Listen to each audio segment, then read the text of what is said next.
Орындалған істер, таразы және тозақ азабы. Бауырым, жасаған істеріңнің таразыға тартылуы және сауап күнә дәптеріндегі парақтардың ары-бері ұшатыны әрдайым есіңде болсын. Өйткені адамдар сұраққа тартылғаннан кейін мынадай 3 топқа бөлінеді. Бірінші, жасаған ешбір жақсы ісі болмағандар.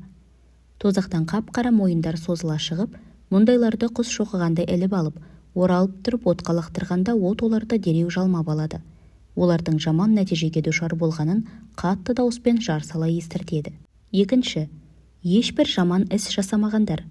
Бір періште қатты дауыспен, қандай жағдайда болмасын, Аллаға мақтау айтқандар орындарынан тұрсын деп жар салады.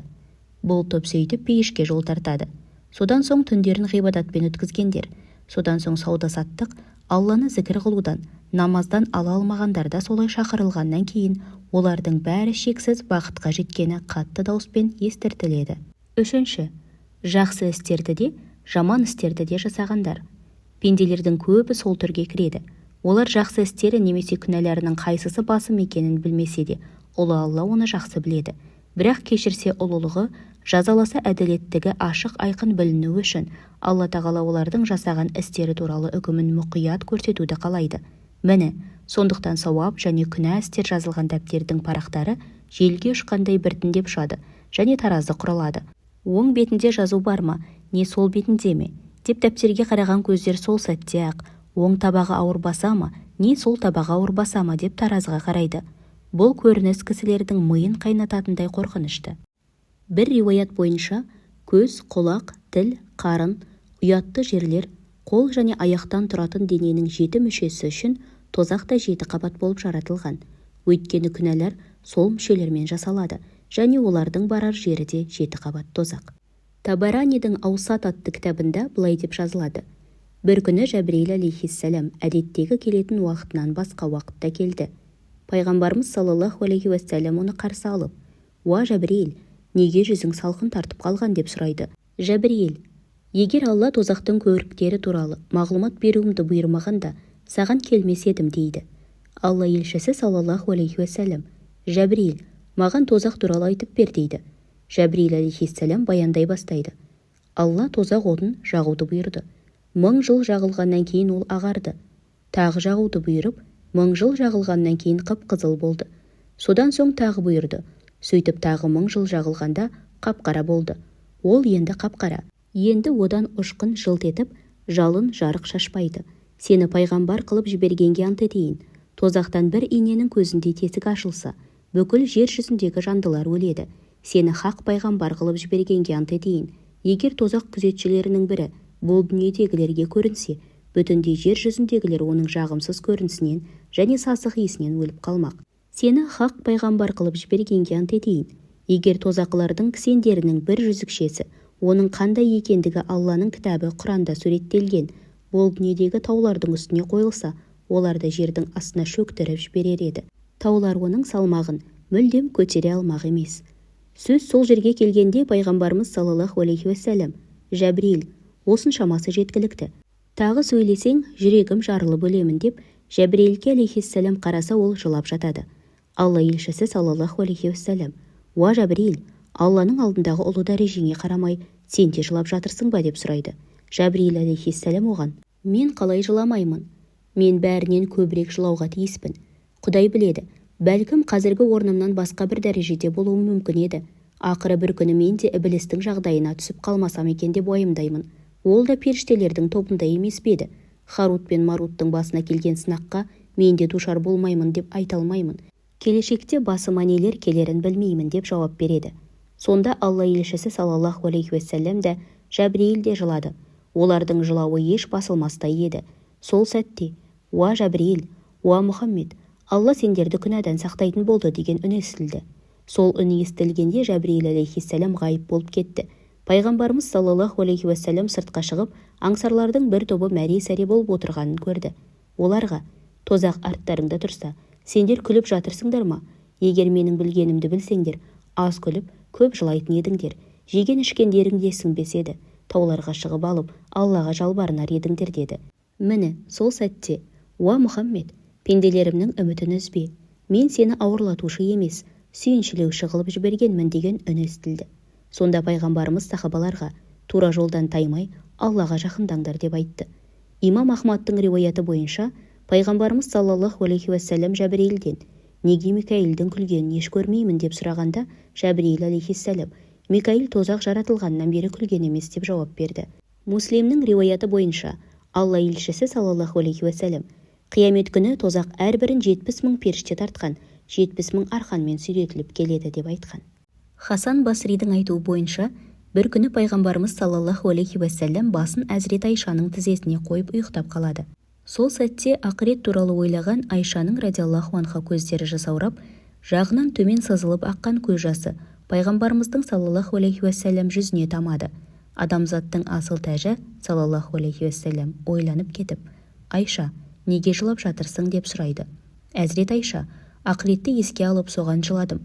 Сендер, еркектер, қиямет күні жұбайларыңды еске аласыңдар ма деп сұрайды.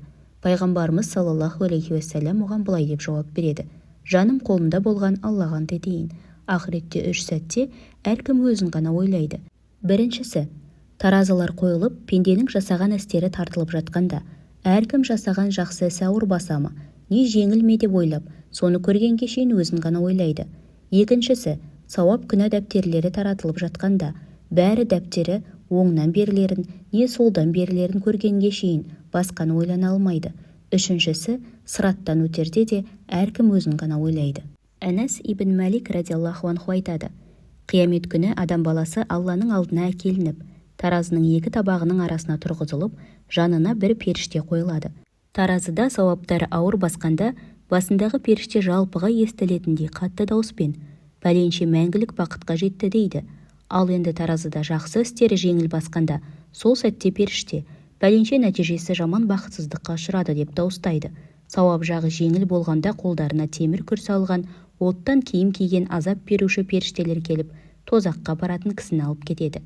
Ей уақытша дүниенің азғыруына алданған пенде, көшіп кететін жерің жайлы басыңды ауыртудың орнына көшіп баратын жайың туралы ойлан.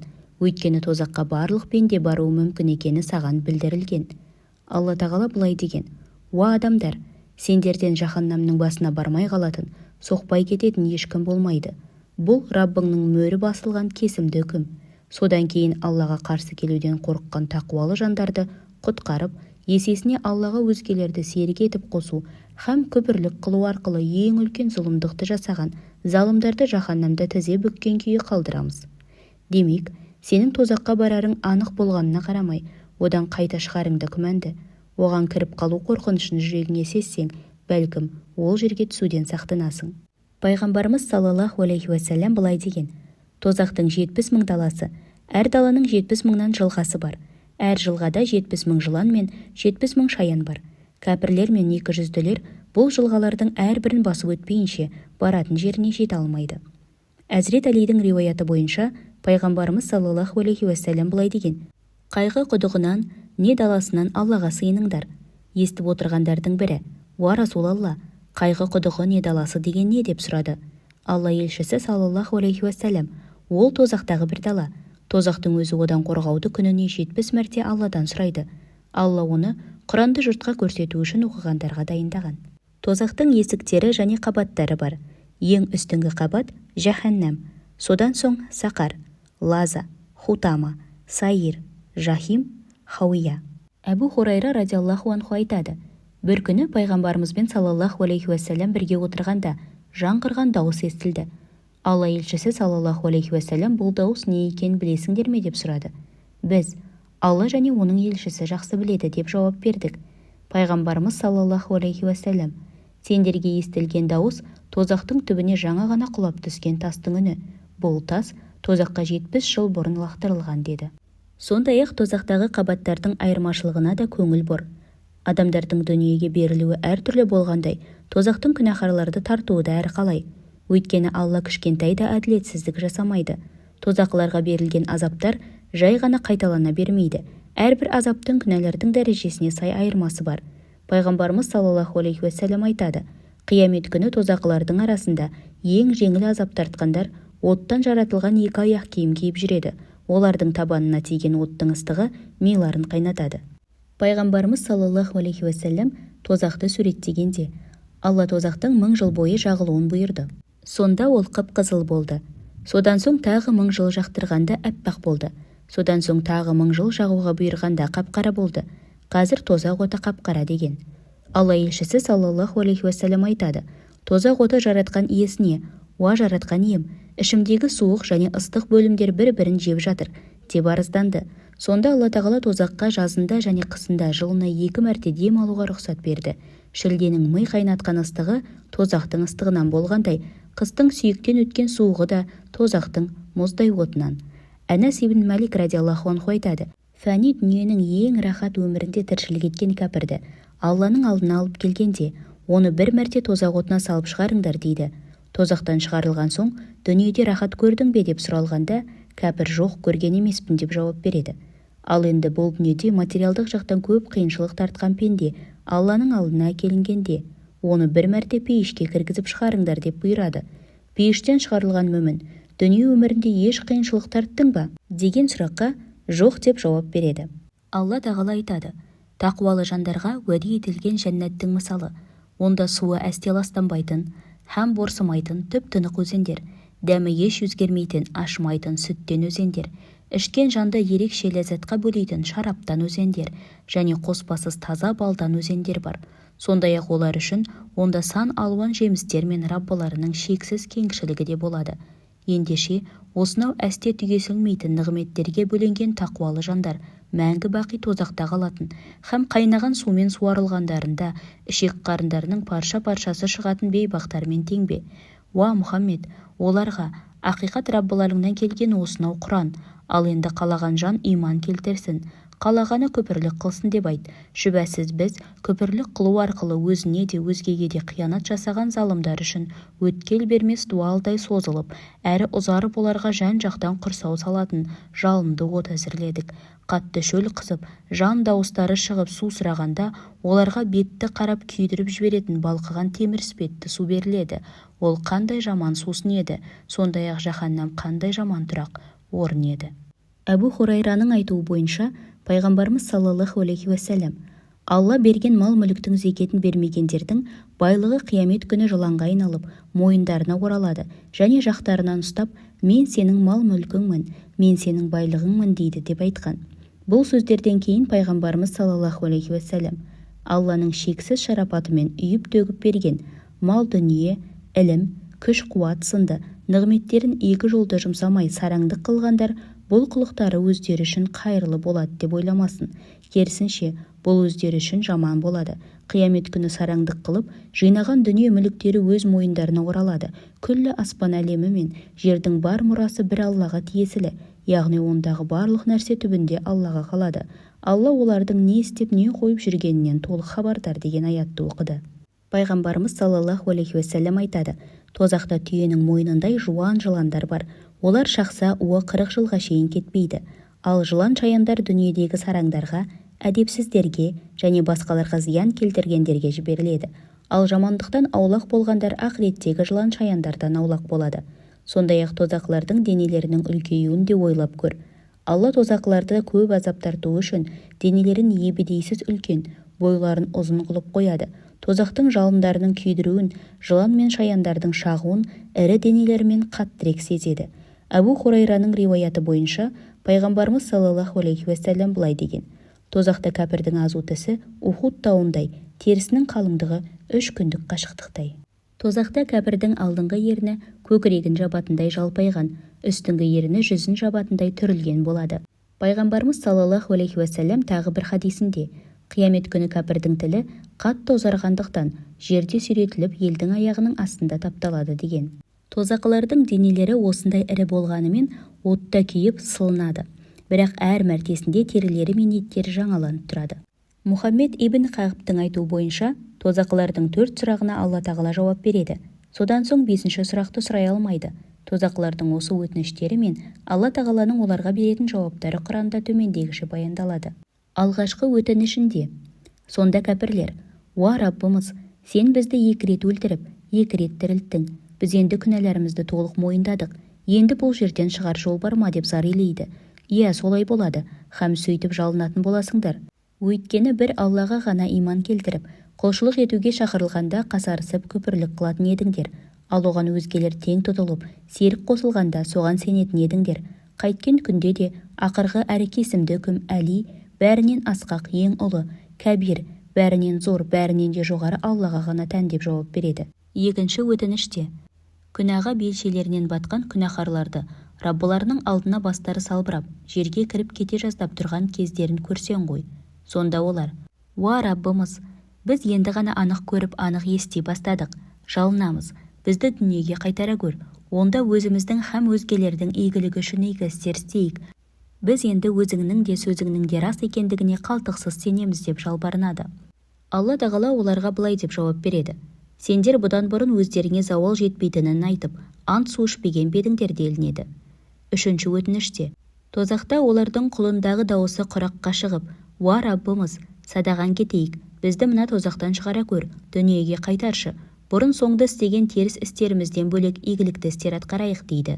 Алла тағала оларға былайша жауап береді: «Сендерге ақылға салып ойланатын адам емін-еркін ойланып, ғибрат алатындай, һәм өзінің жаратылыс мақсатына қарай әрекет етіп, біраз игілікті істі тындырып тастайтындай жеткілікті ғұмыр бермедік пе? Онымен қоймай, сендерге ескертуші ретінде пайғамбар да келген еді. Енді азаптың дәмін татыңдар.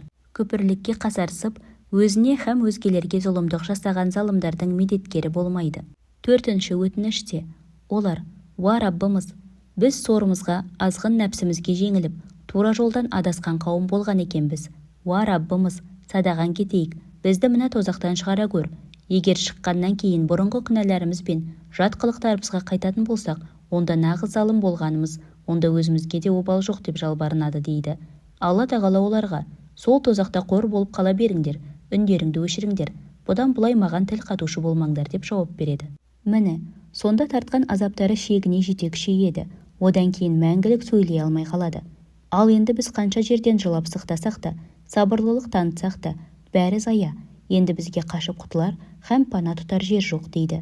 Пайғамбарымыз саллаллаху алейхи уассалам айтады: «Қиямет күні өлім семіз қошқар бейнесінде әкелініп, пейіш пен тозақтың арасында бауыздалады, және пейіштегілер мен тозақтағыларға: мәңгілік жайларың сол, бұдан кейін сендерге өлім жоқ» деп айтылады.